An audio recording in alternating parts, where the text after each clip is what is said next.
Good morning, gentlemen, good afternoon, gentlewomen, and good evening, I guess, gentle children as well, since it's Friday, you can stay awake up a little bit longer. Today we have something to talk about, which is the affix rework, I guess, for the Season 2 of Mythic Plus, because we have some changes, namely, we have some nerfs to the affixes in Mythic Plus, but also something we have to talk about, because just a few days ago I had this initial video about the first impressions of these affixes. Mine were quite positive, right? After just looking at the tooltips, just trying to gauge, trying to imagine how these affixes were going to work in game effectively. However, since then, these affixes have been put on the PTR. Since then, these affixes have been testable. So, the result of this testing is a disastrous aids to the Mythic Plus gameplay. We are now being kept hostage by a bunch of terrorists, which are going to be terrorizing the entire playground of Mythic Plus if things are going to stay like this. So, what has caused Izen's drastic change in opinion from being optimistic about these affixes just a few days ago to the horror that was witnessed in the PTR? Let's just start with the good news, okay? The only one that is actually good, then the only one that is actually not nearly as bad as previously thought, is explosive. So, the HP of explosive, remember, the initial idea of Blizzard was to make less explosives spawn, but give them way more HP. The idea was to turn explosive into a DPS affix instead of a healer affix.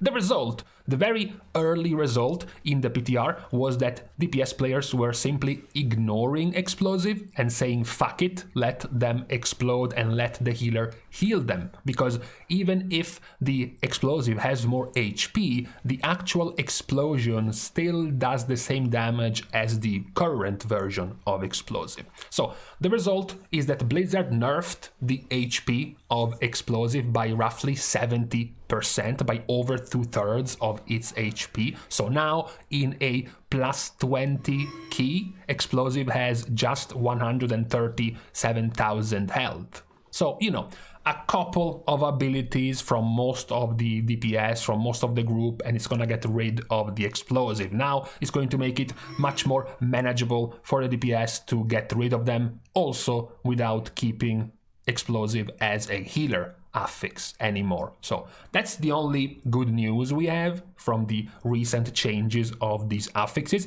on top of the other news of explosive, which is that the spawn rate has been limited. Now basically only a couple of explosive orbs can spawn at any time. So even if you pull 20 mobs, there is still just going to be at best 2 explosive orbs.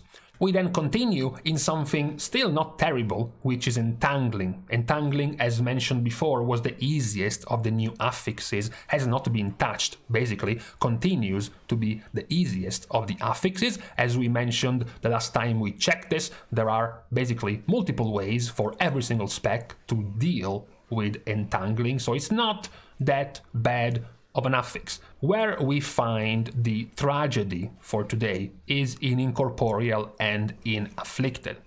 So my initial positive feedback was under the assumption that a handful of them were going to spawn. Afflicted mobs are spawning, they can only be removed by dispelling one of the 3 debuffs, either a curse dispel, a poison dispel, or a disease dispel, or by healing them to full HP.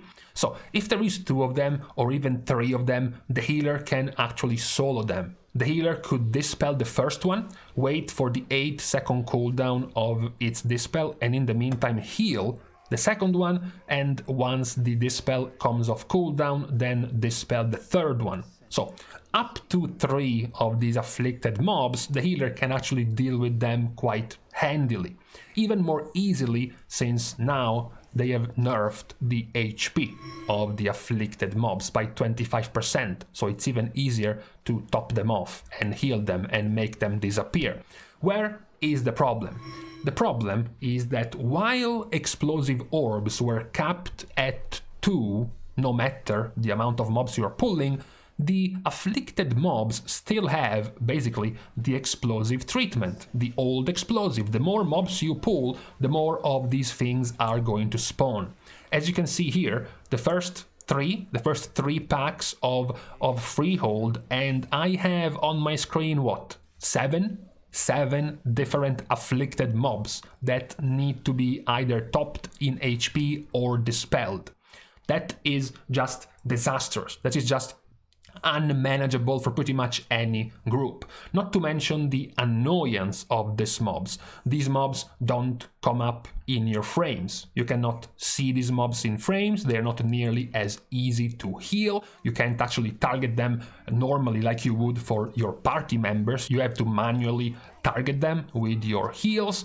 Also, they spawn all over the place, so it makes it harder for multiple types of spells like ground-based spells or cone-based spells, like for example Dream Breath of an evoker, to hit multiples of them. So it's just overall a terrible idea to have so many of them to spawn at the same time and to make them scale the amount that spawn, make it scale based on the amount of enemies you are pulling. That's just, you know, if it were to happen right now in this season, imagine the first pull of Halls of Valor, where you are pulling, what, 9 mobs in the first pull? So you have to deal with those 9 mobs, and then on top of that with 6 or 7 of these things at the same time, right? That's just not fun. It's not going to be engaging. It's not going to be any form of skill expression, right? It's not going to be something that you want to have in Mythic Plus. So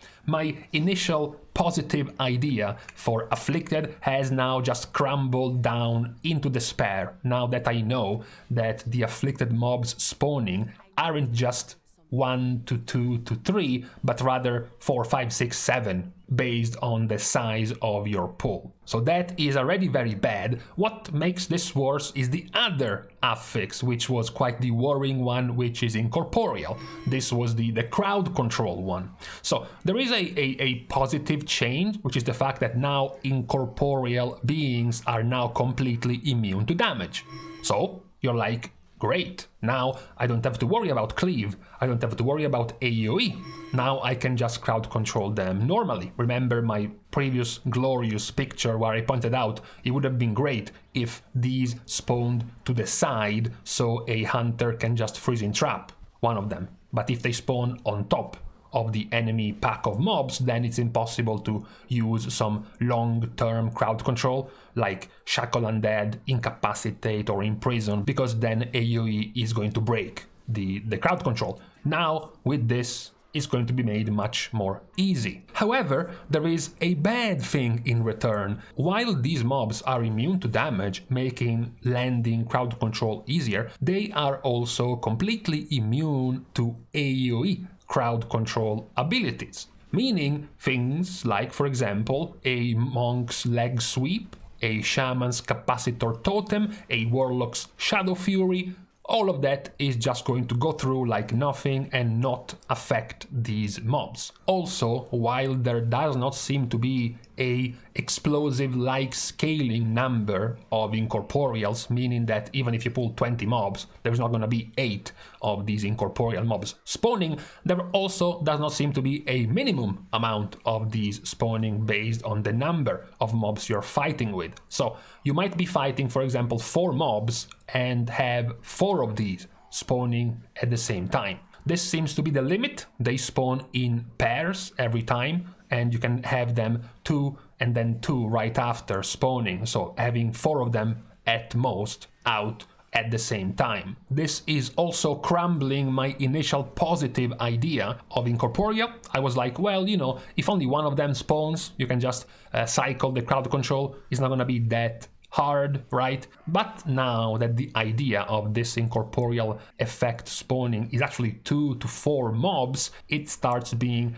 a little bit more challenging, even more so when these mobs start being immune to AoE crowd control. This might be, of course, even worse doing bosses. It might not be an issue if you're fighting 2 or 3 mobs, because 2 or 3 mobs are not that dangerous, right? But if you're fighting one boss and 2 or even 4 of these start spawning during a difficult, tyrannical boss fight, then this might be even more challenging, even more prohibitive for many groups that don't have voice communication, for example, that don't have that great of a communication between themselves, having to juggle multiple forms of crowd control, not even all of them, because as mentioned, these at the moment in the PTR are immune to AoE crowd control, making the amount of crowd control you have available for these mobs even more scarce. So it gets quite dangerous, it gets quite overbearing for the group. So I had to revisit my initial judgment on these affixes. What previously seemed like being a set of manageable affixes given a small number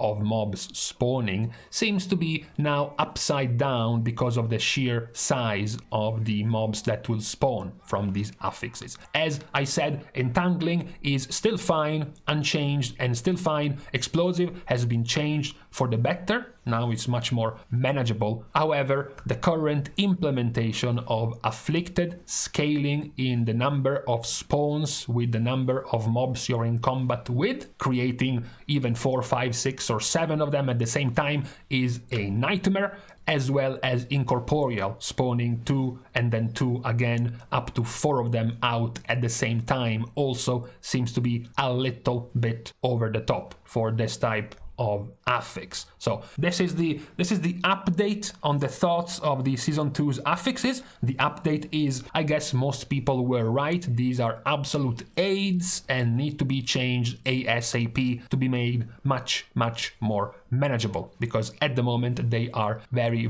unfun to play with. So this was the update for today, for the start of this weekend on this Friday. Let me guys know what you think about these affixes, of course, especially if you have started testing them out on the PTR. They will be available for testing this weekend, by the way, on the PTR. So please go ahead and hurt yourself a little bit, like I did. Besides that, however, I'm going to leave you to the rest of your weekend. So thanks, of course, as usual, to all of the Patreon supporters for the contribution and the help to the growth of the channel. You can still support in multiple other free ways. For example, you can like and comment down below. You can also subscribe, of course, to the channel itself. You can then also follow me over on my Twitter, as well as following me over on my stream on Twitch. So out with these social unpleasantries. Thank you guys again for watching. See you guys soon, and in the meantime, please, I know there is just 1 month left, but please don't go live in season 2 with these abominations.